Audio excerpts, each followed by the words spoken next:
Thank you. You can hear me, right? Okay. So I would like to thank Derek for the invitation. It's an honor to be here. I've enjoyed listening to all the historical talks from all the pioneers, and I do hope that you will see that using clinical MRI, we're still using the methods that have been proposed many years ago. So why diffusion MRI? So we know that the NMR signal of the water molecules comes from the molecules, and your MRI has a resolution of millimeters. And for clinical diagnosis, for early intervention, you really would like to look at a level in between. We call it a mesoscale, but really it's a cellular level. This is where the pathology originates, and this is where you want to be looking at early changes in the disease. So how can you look at this scale using a clinical scanner? So I haven't been scanning cats myself, but I put a cute cat here because we're actually proposing to use QT MRI. There's been a lot of cats used in the past though. So if you look at the scheme of Stejskal and Tanner, you can see that the diffusion weighting, the b-value, is really consists out of the gradient, the Q value, and the diffusion time t. And rather than looking at the signal of the b value, I would like to look at the signal as a function of time, mostly, as well as a function of Q. So in this presentation, I will go through QT space, and for most of the talk, I will focus on time-dependent DTI and try to show how using a clinical scanner, you can actually use a time-dependent signal to get more specific to the microstructure. And if there's some time in the end, I will also focus on traveling into Q space. The measurement that we are using actually is described already in 1979 by Dr. Tanner in this seminal paper where he was measuring the time-dependent diffusion in frog muscle. And as you can see, he was using oscillating gradients. For the short times, he was using regular pulse gradient spin echo as well as stimulated echo for the long times. And now with advances in hardware, you can actually do this on a clinical scanner. And here you see the same measurements being done on a fiber phantom. This is OGSE, PGSE, and stimulated echo. So first, a short time, and this is already mentioned this morning by Dr. Mentel. So in the short time limit, you can actually try to probe the surface to volume ratio. This has been described by Mitra as in 1992. So you would expect the diffusion coefficient to decrease proportional with the square root of time, and the coefficient in front is your surface to volume ratio.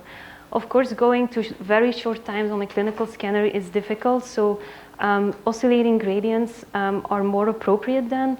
So in that case, you have a decrease as 1 over square root of omega, and Dmitry Novikov and Valery Kiselev recently also resolved what the coefficient in front there is, which is again proportional to the surface to volume ratio. So using the same fiber phantom, actually I did my PhD on this fiber phantom, so it's kind of historical. We're still using it because it's very well characterized. You can make fiber phantoms with different densities, and you know the radius. So if you do a proton density measurement, you actually can derive the surface to volume ratio in this phantom. So we made different phantoms with different densities. And then we did OGSE measurements. We did all this on a clinical scanner. And here you see that for different densities along the fiber, there's no changeover with increasing omega. But if you look, sorry, as a function of 1 over square root of omega. But if you look with increasing times, you actually see there's a decrease, and this is proportional with 1 over square root of time. So you are effectively in the short time limit, and you can derive your surface to volume using this decrease with increasing frequency. So we measured as over V from OGSE and from proton density, and then you can compare the two. And here you can see it for 3 different waveforms, but you see that for all of these you have a very good agreement, and this is for varying densities between the 2 methods. We measured the density using both spin echo and magnetic resonance fingerprinting. It's kind of a detail, but you do see that there's a good agreement, so it kind of implies that you can use a clinical scanner to probe the short time limit. In terms of clinical applications, you can envision that the brain is difficult because you have very small axon diameters. It's very high densities, so you're typically not in the short time limit except for very short times. But one potential application could be tumor cells, because those cells are typically bigger, and this is actually a preclinical study where they were looking at mouse glioma models. And you can see now there's again a dependency as 1 over square root of omega, so you're again in the short time limit, and this kind of allows you to derive the surface to volume ratio and to disentangle between the geometrical restrictions and your intrinsic diffusivity. And in this paper, they actually also did it ex vivo at different temperatures, and they did see that the intrinsic diffusivity would be changing, but the surface to volume ratio remained the same between the different temperatures. So you could think of applying this in clinic. I don't think this has been used in clinic. This data is showing time-dependent diffusion in prostate cancer. So this is normal tissue. This is time-dependent in different types of tumors with increasing grading. And what you can see here, this is how well you can distinguish between the different types. So you can see that as a function of 1 over time. So you can see that for decreasing times, at shorter times, you actually can have a better separation between high-grade and low-grade tumors. So you could maybe think that in the future, maybe probing the S over V limit could provide you some non-invasive marker, which could maybe complement or to some extent correlate to the Gleason score. So this is for the short time. Going to slightly longer times, this is another phantom that we recently made. This is the phantom of permeable barriers. This is in 1D packed. And as you see here, we have 2 different types of order. This is just random packing, and this is hyper-uniform packing. And again, if you look at the short time limit, you're again at short times, you're in the short time limit, and you are only sensing the surface to volume ratio. However, as Dimitri was telling you, if you go up to very long times, you become sensitive to the packing geometry, and now you see that the random packing will go down according to a power law of -1, whereas the hyperuniform has a power law of -0.5. Yeah, the power laws are, it's the other way around. This is -0.5 and this is -1. So this is both short time and long time. Another example is muscle, and again I'm referring to the same paper because in this paper you can nicely see how the time-dependent diffusion transfers to the fiber will, with increasing diffusion time, will go down with time. And now about 37 years later, we actually do the same on a human scanner. This is human calf MRI. You see very nicely, if you look perpendicular to the fiber, the muscle fiber, you see that the diffusion coefficient decreases with time, whereas if you look along the fiber, there's not such decrease.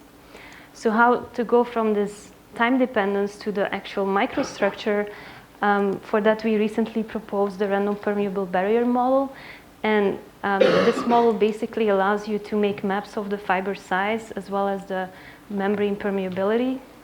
We were able to quantify the fiber size in different ROIs and then compare them to histology. And as you can see, there's a nice correlation between the 2 methods. So this is for intermediate times. And then I'm going to the long times in brain white matter, which Dimitri also already showed. So it's well known that at short times, there's time dependence, which was shown this morning by Greg Stanish, which also has been shown more recently using OGSC by Christian Beaulieu's group. However, at long times, some papers are showing time dependence, other papers are not. So we did our own experiment. We did this on a clinical TIM trio. We used TIM. These are 5 healthy volunteers, and this is the data in different white matter regions. So you can see here in the axial diffusivity, there's a pronounced time dependence, as well as in the radial diffusivity, there is some time dependence, though not as pronounced, not in all white matter regions. So how to explain this time-dependent diffusion in the axial direction? So if you listen to Dimitri's talk, you would know there's a power law dependent, and because they are randomly ordered, you should expect it to be 1 over square root of time. And indeed, if you plot it as 1 over square root of time, you can actually see that that describes the data fairly well. You can also fit the model, and you get a typical correlation length varying between 3 and 5 microns. So this kind of implies if you have a fiber bundle, there is something restricting the diffusion along the fiber with a typical distance of 3 to 5 micron. So what could this be? One potential explanation would be the varicosities. As already mentioned earlier, in gray matter, you can see that if you look at the axons, they are not straight tubes, but you have local beads. And in the white matter, for instance, those beads are found where you have mitochondria. And in this paper, they were actually quantifying the typical distance between the varicosities between 3 and 8 microns. So these 3 and 8 microns are matching fairly well the length scale that we obtained from the fitting. So the transfer diffusivity was already mentioned earlier. So indeed, you cannot really fit it very well by 1 over time, which would be the intraaxonal model. If you fit it by the extraaxonal model, you get length scales on the order of a few microns. So this would imply that indeed the extraaxonal water dominates the diffusivity time dependence in our experiment. This has also been shown recently by Sylvia DeSantis. Another way you could look at this, though, is you could use the small delta dependency. Because we're using clinical scanners, small delta is finite. And if you would now compare the intraaxonal model with the extraaxonal model, you see that in the intraaxonal model, you get a dependency to small delta as 1 over small delta, whereas in the extraaxonal model, it's log of 1 over delta. So these are two very different functional forms. So we can again look at our experimental data. We did again 5 volunteers. We used now a Prisma, so we had slightly stronger gradients, and we did monopolar pulse gradient spin echo. And we did 2 scans where in the first scan we fixed small delta and we varied big delta. And then we did another scan where we varied small delta and we fixed big delta. So this is our first scan. So these are 3 white matter regions, and this is how the diffusion coefficient transverse to the fibers varies with increasing big delta.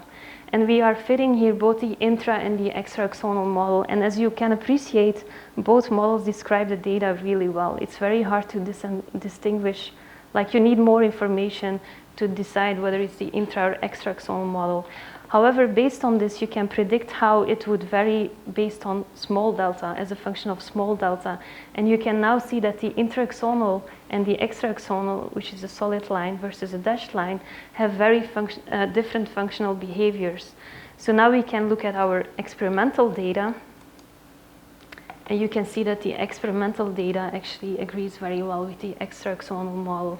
So this is another way to look at the data and use the functional dependencies to try to disentangle between the intra and the extracellular diffusion, what we are sensitive to. So this is all about the time-dependent diffusion. So I'm now in the long time limit. And in the long time limit, you can assume that your diffusion in each compartment is Gaussian. And you can then vary Q to disentangle between the different compartments. And this has been used by many people. It started with Yanni Vassaf, Chris Kroenke, Peter Besser, who said, well, the axons are impermeable tubes. So you have basically at least, you have 2 compartments. You have diffusion in the axons, intraaxonal diffusion, as well as diffusion in the extraaxonal space. And using this model, you can actually disentangle again between intra and extraaxonal diffusion. So how do we do this? This is again the non-Gaussian diffusion signal as measured in white matter. And as been said earlier, if you only go up to like B1000, you measure the diffusion tensor. However, you cannot really do biophysical modeling. It's basically one compartment. And we did show that actually if you go up to the DKI up to like B2000, which is still a fairly low B value, you can apply this in the clinical setting. You can actually resolve this model, which we did here. So these are the white matter tract integrity metrics, but what it really is, we can disentangle, so we have a compartment tensor for the intraaxonal and the extraaxonal space, as well as we could quantify the axonal water fraction by this very simple equation. And we recently also, so one caveat is that this is only working for a single fiber bundle. So we recently also extended this for any fiber ODF, which Dimitri did this in following works. So now I think Craig Stanish said it very well. We always need to validate our models, and this is one attempt to validate this model. And in this study, we are looking at mice that have different degrees of demyelination because we treated them with cuprizone. And so we could do diffusion MRI, derive the axonal water fraction from diffusion MRI, and then we could do electron microscopy and derive the total axonal volume fraction from EM. And as you can see here, there's a good correlation between the two methods. I think it's encouraging to see that the intercept is 0, which seems to imply that they are sensing the same information. On the other hand, there's no one-to-one correlation. There's no slope of 1. So one explanation that was already brought up earlier is there's indeed shrinkage. This was an in vivo measurement, and the EM is ex vivo. But another explanation could also be that you have compartmental T2s, and these may weight the axonal water fraction as well. We have more parameters. We have the extraaxonal diffusion as well. So we correlated these as well with the axonal volume fraction as well as with the G ratio. And what you see here is that the extraaxonal diffusion transfers to the fibers correlated well with the G ratio, whereas the axonal water fraction correlated well with the total axonal water fraction. So this seems to imply that indeed by using biophysical modeling, you can have increased specificity. However, there's still a strong need for validation. And as you heard about NODI earlier, I thought it was maybe worth mentioning this work. So the two main advantages of NODI and WMTI is that they go up to low B values, so you can actually apply them in clinical applications. And in this study, we actually applied it to early development. We had data of normal developing children between 0 and 4 years old. And we derived both the NODI parameters as well as the WMTI parameters, and we compared them. So in NODI, you have the intracellular fraction, and we have in WMTI, you have the axonal water fraction. So in principle, they represent the same. And you can see here by the blue lines that indeed, qualitatively, the trends are indeed the same, though quantitatively, you can see that the axonal water fraction is much lower than the intracellular fraction in NODI. You could also look at fiber dispersion from both models. And here, this is the fractional anisotropy of the intraaxonal compartment. And you can see now that in NODI, actually, there's no change during the first 3 years, whereas the WMTI gives an increase in anisotropy. So I think it was mentioned earlier, is it important to it's definitely important to validate, but it's also maybe important to really know whether the model is valid, because depending on the model, you actually do see different things in the clinical data. So there's definitely need for further validations. There's also need for more orthogonal measures. So with that, I'm actually concluding my journey through QT space. You see there's still a lot of space to be explored. And I'd like to thank my collaborators and you for your attention.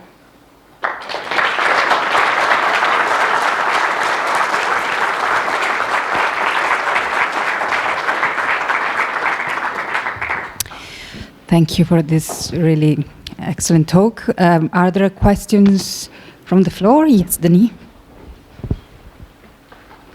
Thank you. Well, I like it very much. And what you call beading, maybe it's just a dendritic spines in a normal brain, right? There were normal temples, not acute stroke, right? No, this was actually normal. So there is no beading then. And so what you see are probably all the dendritic spines, yes, which are along the dendrite. But no? You know, this was like deep white matter like corpus callosum, where we It was not in the gray matter. I but, see. actually, I have been looking at EM movies, like 3D EM movies, and you do see that the axons, that they are varying in diameter, and Yes. if you have mitochondria, they tend to become larger and then become smaller again.